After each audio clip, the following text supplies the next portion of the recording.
Hello दोस्तों, welcome on my YouTube channel. आज NCERT series कक्षा 9 का नेक्स्ट चैप्टर है वन्य समाज और उपनिवेशवाद। वन्य समाज और उपनिवेशवाद, तो इसको आज देखेंगे। वन्य समाज और उपनिवेशवाद को एनसीईआरटी सीरीज का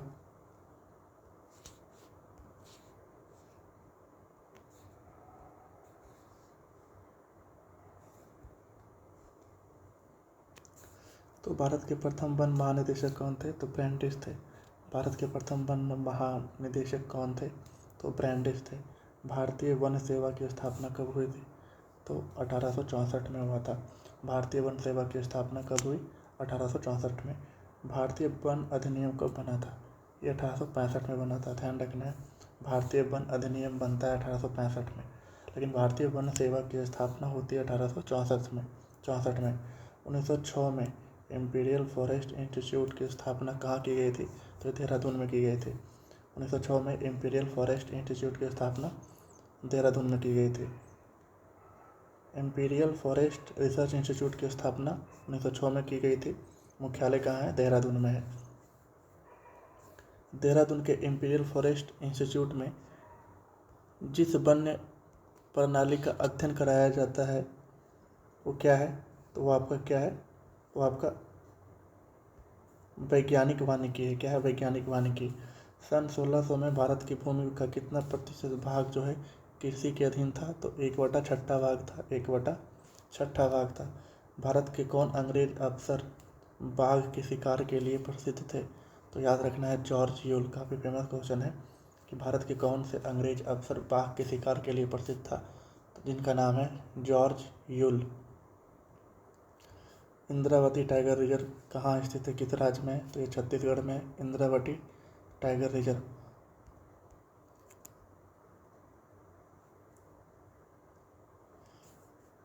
जावा पर जापानियों के कब्जे के ठीक पहले किसने भस्म कर भागो नीति अपनाई, जिसके विशाल लट्ठों के ढेर जला दिए गए, जिससे वे जापानियों के हाथ ना लग पाए? तो ध्यान रखना है, ये थे आपके डच थे। ठीक है।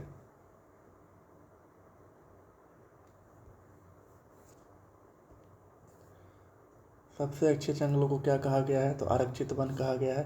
सबसे अच्छे जंगलों को आरक्षित वन कहा गया है। 1878 के अधिनियम में किस श्रेणी को शामिल नहीं किया गया था? तो प्रतिबंधित को शामिल नहीं किया गया था। सबसे अच्छे जंगल को क्या कहा जाता था? तो आरक्षित वन कहा जाता था। भारत में रेलवे नेटवर्क का तेजी से विस्तार कब हुआ? तो 1860 में हुआ। 1860 में हुआ। झूम खेती को अन्य किस नाम से जाना जाता है? तो घुमंतू खेती या स्थानांतरित कृषि। ठीक है। किसने महसूस किया कि लोगों को संरक्षण विज्ञान में प्रशिक्षित करना और जंगलों के प्रवर्धन के लिए एक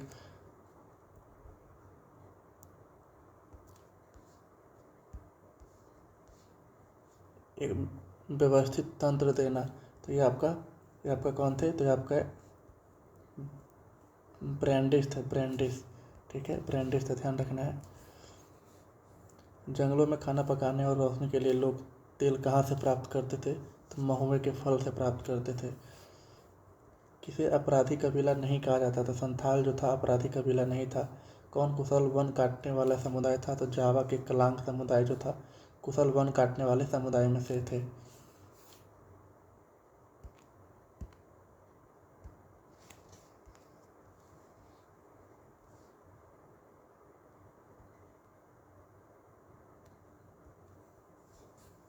नेक्स्ट है कि वैज्ञानिक वानिकी का प्रणाली का अर्थ है तो पुराने पेड़ों को काटने और उनकी जगह नए पेड़ लगाने की प्रणाली से संबंधित है वैज्ञानिक वानिकी। ब्लेडोग डी एनस्टेन की प्रणाली क्या है? तो इसमें क्या है? पहले ज़मीन पर लगान और फिर छूट। क्या है? ब्लेंडोग डी एनस्टेन की प्रणाली। ध्यान रखना है, अच्छा क्वेश्चन है ये कि ब्लेडोग डी एनस्टेन की जो प्रणाली है, पहले ज़मीन पर लगान दिया जाता था और फिर छूट दिया जाता था। नेक्स्ट है, कलांगों ने डचों का विरोध कब किया? तो कलांगों ने डचों का विरोध 1770 में किया। डचों ने इंडोनेशिया में वन प्रबंध कहाँ से शुरू किया? तो जावा से। तो डच जो था इंडोनेशिया में वन प्रबंधन कहाँ से शुरू किया? तो ये जावा से शुरू किया था।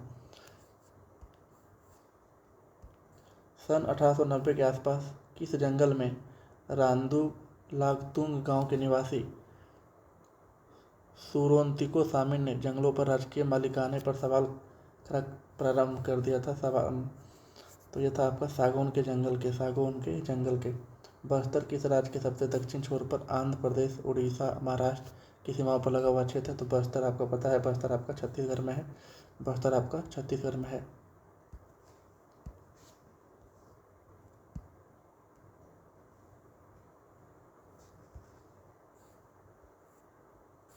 इंद्रावती नदी बस्तर के आर पार किस तरफ बहती है? तो पूर्व से पश्चिम की ओर बहती है इंद्रावती।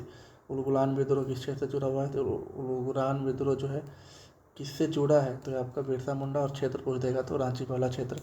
किस आदिवासी नेता ने जगत पिता या धरती आबा क्यों कहा जाता है? तो बिरसा मुंडा को धरती आबा या जगत पिता कहा जाता है। अहोम विद्रोह से संबंधित नेता कौन थे? तो गोमधर कुंवर थे। अहोम विद्रोह गोमधर कुंवर। संथाल विद्रोह सिद्धू कान्हू और चांद भैरव। सिद्धू कान्हू चांद भैरव ये चारों भाई थे। मोपला विद्रोह होता कहाँ है? तो मालाबार तट केरल के साइड होता है, और इसके जो नेता है अली मुसलियार है, अली मुसलियार। रंपाओ का विद्रोह कहाँ हुआ था? तो ये आंध्र प्रदेश में हुआ था, रंपाओ का विद्रोह।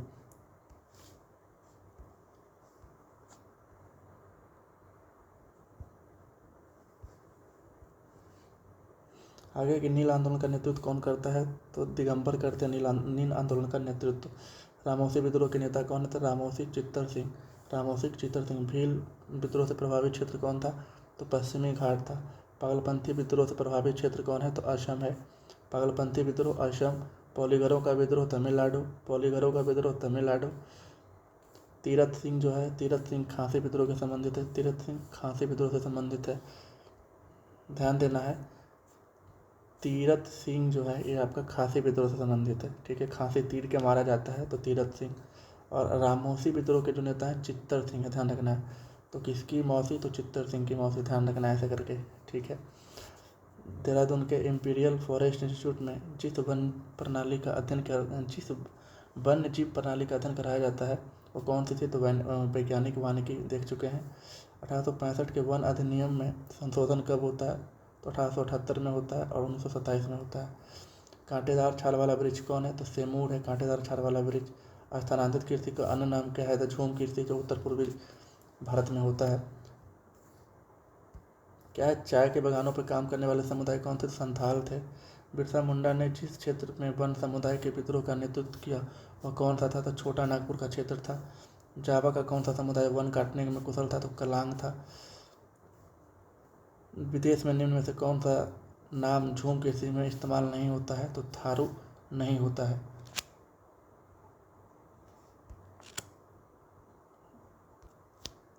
अब नेक्स्ट टॉपिक है आधुनिक विश्व में चरवाहे। आधुनिक विश्व में चरवाहे तो काओ कोलैंड जो है ये खानाबदोश मवेशी चरवाहों कहाँ से थे? तो नामीबिया से थे। तो काओ कोलैंड जो है ये कहाँ के चरवाहे हैं? तो नामीबिया के चरवाहे हैं, ठीक है। गद्दी किस राज्य का एक महत्वपूर्ण चरवाहा या गड़िया समुदाय है? तो गद्दी आपका हिमाचल प्रदेश का फेमस क्वेश्चन है। गुज्जर बकरवाल जो है किस राज्य से संबंधित है? तो राजस्थान से गुज्जर बकरवाल। रायका चरवाहा समुदाय राजस्थान से संबंधित है। रायका चरवाहा कहाँ से? तो राजस्थान से। घुमंतू जनजाति को एक स्थान से दूसरे स्थान तक जाने की आवश्यकता होती है क्योंकि चारागाहों की तलाश में इधर से उधर जाते रहते हैं। मसाई शब्द का अर्थ क्या है? तो मसाई का मतलब होता है मेरे लोग। मसाई शब्द का अर्थ है मेरे लोग। भारत में औपनिवेशिक सरकार ने किस वर्ष आपराधिक जनजाति अधिनियम पारित कराया था? फेमस क्वेश्चन है कि आपराधिक जनजाति अधिनियम सॉरी ये पारित करवाया गया था 1871 में। रायकाओं के किस समूह ने ऊँटों को चढ़ाया था? तो ये था मारू क्या था? रायकाओं के किस समूह ने ऊँटों को चढ़ाया था? तो मारू। मसाई पशुपालक है। मसाई क्या है? पशुपालक है। ये पूर्वी अफ्रीका, केन्या, तंजानिया वाला क्षेत्र में ये रहते हैं, ठीक है। 1855 में ब्रिटिश कीनिया और जर्मन तांगानिका के बीच एक अंतर्राष्ट्रीय सीमा खींचकर किसे दो बराबर टुकड़े कर दिए गए? तो मसाई लैंड को। किस वर्ष रायका सिंध में नहीं जा सकते थे? किस वर्ष से रायका जो है सिंध में नहीं जा सकते थे? तो 1947 के बाद रायका पढ़े थे, रायका क्या था? तो रायका पढ़े थे, रायका चरवाहा था, ये राजस्थान से संबंधित था। तो ये 1947 के बाद आपका सिंध क्षेत्र में नहीं जा सकते थे, ध्यान रखना है।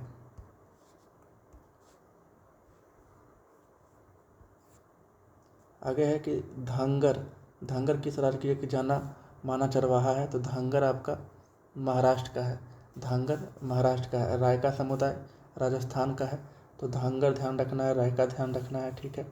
देश के विभिन्न हिस्सों में बंजर भूमि नियम कब से लागू किए गए थे? तो 19वीं शताब्दी के मध्य से, ठीक है, 19वीं शताब्दी के मध्य से ये बंजर भूमि नियम लागू किया गया था। अफ्रीका का सबसे पुराना चरवाहा कबीला कौन सा था? तो अब मसाई था। अफ्रीका का सबसे पुराना चरवाहा कबीला मसाई था। महाराष्ट्र का एक महत्वपूर्ण चरवाहा कौन था? तो धनगर था। तो ध्यान रखना है, धनगर है और धंगर है, वही है धंगर। ये आपका महाराष्ट्र का है। रायका कहाँ का था? रायका राजस्थान का था। भावर किसे कहते हैं? तो भावर का मतलब होता है ऊंचे पहाड़ों पर स्थित जो घास के मैदान है उसको भावर कहते हैं, ठीक है, भावर कहते हैं। अब है उत्तर प्रदेश, पंजाब, मध्य प्रदेश, महाराष्ट्र के चरवाहों के समुदाय को क्या कहते हैं? तो बंजारा। उत्तर प्रदेश, पंजाब, मध्य प्रदेश, महाराष्ट्र के जो चरवाहा समुदाय है उसको बंजारा कहते हैं। रायका समुदाय के लोग ज़्यादातर किस पशु को पालते थे? तो ऊँट को पालते थे। ऑब्वियस सी बात है कि रायका समुदाय जो है राजस्थान से संबंधित है, ठीक है, रायका समुदाय राजस्थान से संबंधित है, तो यह ऊँट को ही पालेंगे। राजस्थान में ऊँट ज़्यादा पाया जाता है ना, रेगिस्तान का जहाज ऊँट को ही कहा जाता है। 1947 के बाद चरवाहों ने कौन सी नदी पर रोक लगा दी थी? तो सिंधु नदी पर रोक लगा दी थी। अफ्रीका में कौन सा समुदाय है? तो बेंदियन है, बर्बेड्स है, मसाई है, ये सभी अफ्रीका का जनजाति है। उत्तरी केनिया से तंजानिया के घास मैदान को किस नाम से जाना जाता है? किस नाम से जाना जाता है? उत्तरी केनिया से तंजानिया के घास मैदान को किस नाम से जाना जाता है? तो मसाई लैंड के नाम से जाना जाता है, मसाई लैंड के नाम से जाना जाता है। आगे है कि सर्दियों में गुज्जर बकरवाल समुदाय के लोग कहाँ चले जाते हैं? तो शिवालिक के निचली पहाड़ी में चले जाते हैं, शिवालिक की निचली पहाड़ी में ये चले जाते हैं। सेरेगेंटी नेशनल पार्क, सेरेगेंटी इंपॉर्टेंट करना है, कहाँ है? तंजानिया में है। सेरेगेंटी नेशनल पार्क कहाँ है? तो तंजानिया में है सेरेगेंटी नेशनल पार्क।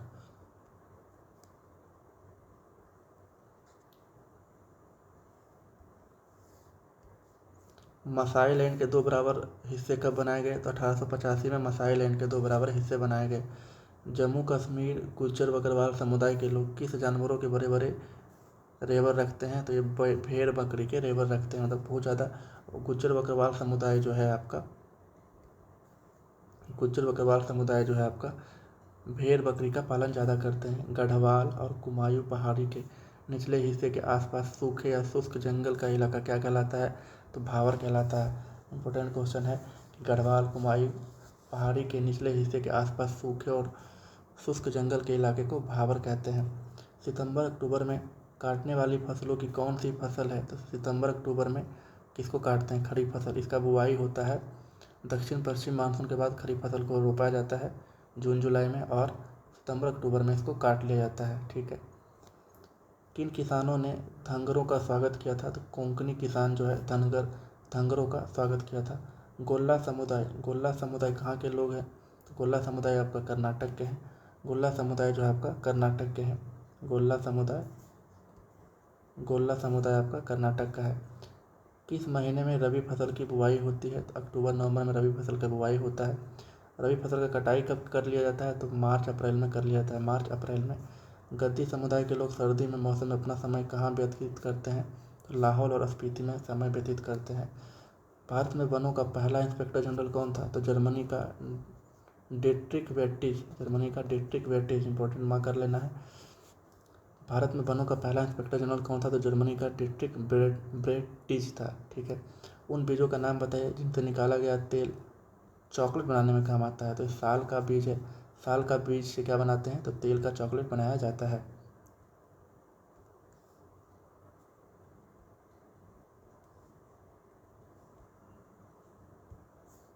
अब भारतीय वन अधिनियम कब बना था? तो 1865 में बना था। वनोन्मूलन का क्या मतलब है? मतलब है कि वनों का लुप्त हो जाना वनोन्मूलन कहलाता है। तो ठीक है, ये था आपका पूरा एनसीईआरटी का वन लाइनर उम्मीद है आपको पसंद आएगा। धन्यवाद। नेक्स्ट में जितना भी आपका 10th का NCERT होगा 1 लाइनर का, सारा हम डिस्कस करेंगे। Thank you so much.